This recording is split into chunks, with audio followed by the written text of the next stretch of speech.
सांभाळत आला तसं इथून पुढचंही जीवन भगवंताने असंच सांभाळून घ्यावं.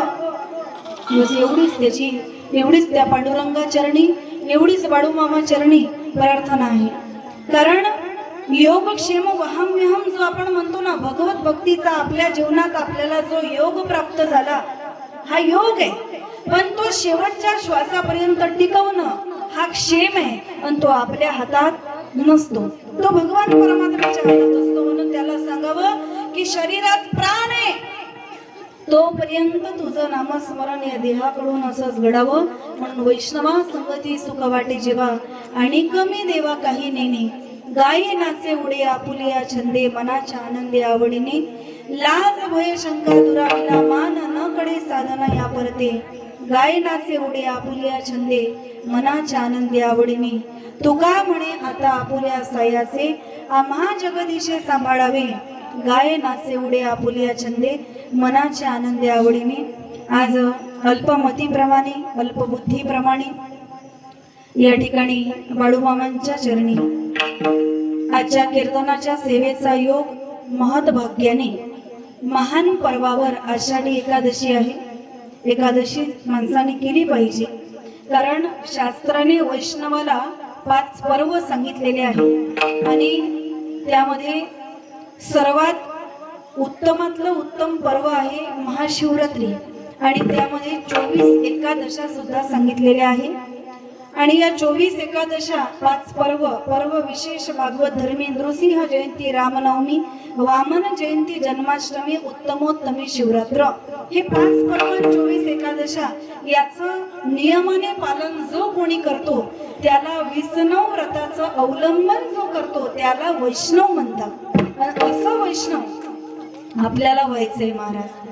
20 + 9 = 29 व्रताचं जो अवलंबन करतो, 24 एकादशा, 5 पर्व कोणते?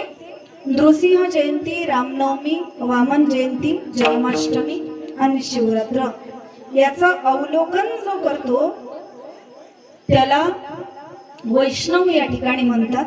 आणि म्हणून अल्पबुद्धीप्रमाणे अल्पमतीप्रमाणे कीर्तनाची सेवा या ठिकाणी कीर्तन मांडण्याचा प्रयत्न आपल्या समोर केला. आणि जेव्हा आरती होईल ना, आरतीच्या नंतर सर्वांना प्रसाद मिळणार आहे. कीर्तनात एवढे शांततेने बसलात, एवढी शांतता प्रसाद घेण्याच्या वेळीस तुम्ही नक्कीच ठेवणार नाही, एवढा माझा तुमच्यावरती विश्वास आहे. पण मला असं वाटतं एवढा वेळ तुम्ही थांबले की नाही, आणखी अर्धा तास उशीर जरी होत असेल पण घाई गडबड करून आपल्यामुळे कोणाचं नुकसान होईल असं आपण कधी करायचं नाही. इथून पुढे जीवनात एकच नियम करायचा आहे, आपल्यामुळे कोणाचं मन दुखावल्या गेलं पाहिजे नाही. पुण्य आणि पाप म्हणजे फार मोठी व्याख्या नाही.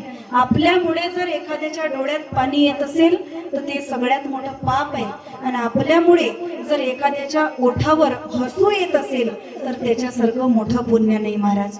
म्हणून कोणाला तरी आनंद देण्याचा प्रयत्न करा, आपल्यामुळे कोणाचं अंतःकरण दुखावू नये, कारण प्रत्येकाच्या हृदयात ईश्वर वास्तव्य करतो, तो ईश्वर दुखावतो. आपण पुढच्या व्यक्तीला नाही दुखवत, आपण भगवंताला दुखावतो.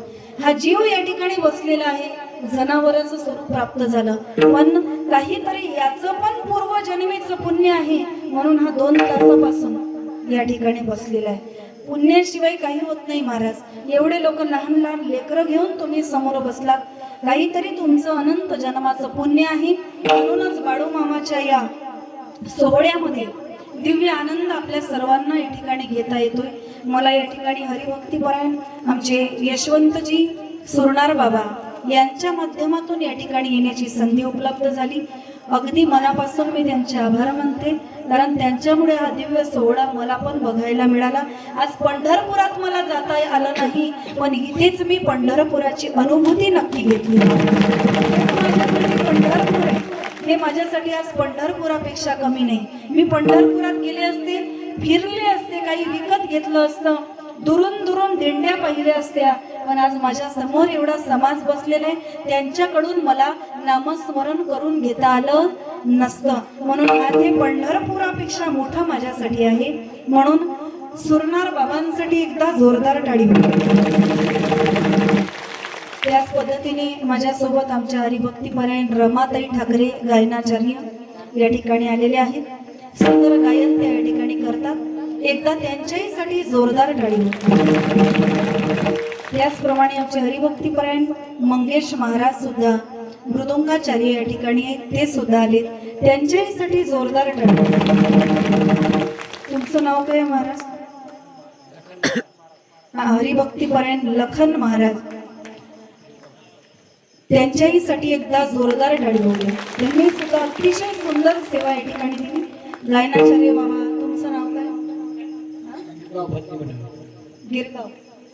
गिरगाव भजन मंडळ यांनी सुद्धा सुंदर साथ संगती या ठिकाणी केली. यांच्या सर्वांचं तुमचं वय काय आपा? 85 वर्षाचं वय आहे. एखाद्या 22 वर्षाच्या तरुणाला इथं विना घेऊन उभं केलं असतं ना, 10 वेळा त्याने मागचा पाय समोर, समोरचा पाय माग असं केलं असतं. लोक तरुण तरुण म्हणतात. ज्याला रात्री 4 लोक धरून आणतात, कारण तो पिऊन रस्त्यावर पडला असतो ना, ज्याला रात्री 4 लोक धरून आणतात त्याला तरुण म्हणता येणार नाही. जो 85 वर्षाचा व्यक्ती असून 2-2.5 तास या ठिकाणी उभा राहू शकतो, तो खरा तरुण आहे महाराज. भगवंताच्या नामासाठी तरणा भाग्यवंत नटे हरी कीर्तनात हे सर्व बांधव या ठिकाणी बसलेले आहेत. आपण सर्व माता भगिनी आमचे बाबा आहेत. सर्वांचा परिचय मला नाही, पण मला एकच माहिती आहे, आपण सगळे बाळू मामाचे लेकर आहोत. यापेक्षा मोठा परिचय आपला आहे नाही, यापेक्षा मोठा परिचय नाही. म्हणून ज्यांनी ज्यांनी सहकार्य केलं, आमचे साऊंडवाले दादा आहेत. तुमचं नाव काय? साईनाथ. बघा, साईनाथ नाव आहे त्यांचं. त्यांना पण या ठिकाणी पाठवलंय. सुंदर सेवा त्यांनी दिली. त्यांच्यासाठी जोरदार टाळी. माझ्या बरोबर माझी 5.5 वर्षाची मुलगी पण या ठिकाणी आलेली आहे. तिला म्हटलं, बाई तू खाली बस, तू खाली बस. पण ती पूर्ण कीर्तन होईपर्यंत आज पहिल्यांदा माझ्या कीर्तनात उभी झाली. ही पण बाळू मामाची कृपा आहे. म्हणून सर्वांनी अगदी प्रेमाने, जैसा स्वभाव माये बापांचा, अपत्य बोले जरी बोबडी वाचा, तरी अधिकची तयाचा संतोष आधी. माझे बोबडे बोल का होईना, तुम्ही बसलेल्या मायबापांनी प्रेमाने ऐकले, हे माझं महत्भाग्य आहे. म्हणून समोर बसलेल्या माझ्या मायबापांसाठी एकदा जोरदार. लहान लहान लेकरं या ठिकाणी बसलेले आहेत. हे उद्याच्या देशाचं भविष्य आहे.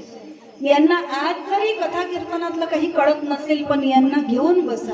माझी आई मला काही कळत नसताना माझं बोट पकडून मला कथा कीर्तनात घेऊन जायची आणि मी कथेत गेल्या गेल्या झोपायची, असं माझी आई सांगते. मी कथेत गेल्या गेल्या झोपायची, पण कथा ऐकून ऐकून एवढा परिणाम जीवनावरती झाला की माझ्या 7 पिढीत कोणी कीर्तनकार नाही. मी पहिल्यांदा कीर्तनकार, कथाकार होऊ शकली. हा कथा कीर्तनाचा परिणाम आहे. म्हणून असेच संस्कार आपल्या मुलांना, तुम्ही तुमच्या मुलांना, मी आवर्जून सांगेन, तुम्ही तुमच्या मुलांना कार नाही देऊ शकलात, काही फरक पडणार नाही. तुम्ही तुमच्या मुलांना कार नाही देऊ शकलात, काहीच फरक पडणार नाही. पण संस्कार देण्यात कुठंच कमी पडू नका. अशा कितीतरी कार ते विकत घेतील. म्हणून आपण सर्वांसाठी अगदी मनापासून आभार. आमचे ड्रायव्हर आहेत नितीन भाऊ, त्यांनी सुद्धा आम्हाला या ठिकाणी अगदी सुरक्षित पोहोचवलं. आणखी सकाळपर्यंत प्रवास करायचा, त्यांच्याही एकदा बाळू मामाच्या या सोहळ्यामध्ये दिव्य आनंद मला प्राप्त झाला. अनंत मी सर्वांचे आभारी आहे. झालेली सेवा भगवान परमात्म्याच्या चरणी, माऊलीच्या चरणी, सर्व साधू संतांच्या चरणी, बाळू मामांच्या चरणी समर्पित करते. ज्यांनी शूटिंग या ठिकाणी केलंय, हे तुम्ही चॅनलला टाकणार आहात का? मग मला नंतर चॅनलचं नाव सांगा. एकदा यांच्याही जोरदार टाळी होती. झालेली सेवा बाळू मामांच्या चरणी समर्पित करते आणि माझ्या वाणीला विराम देते. ज्ञानेश्वरा.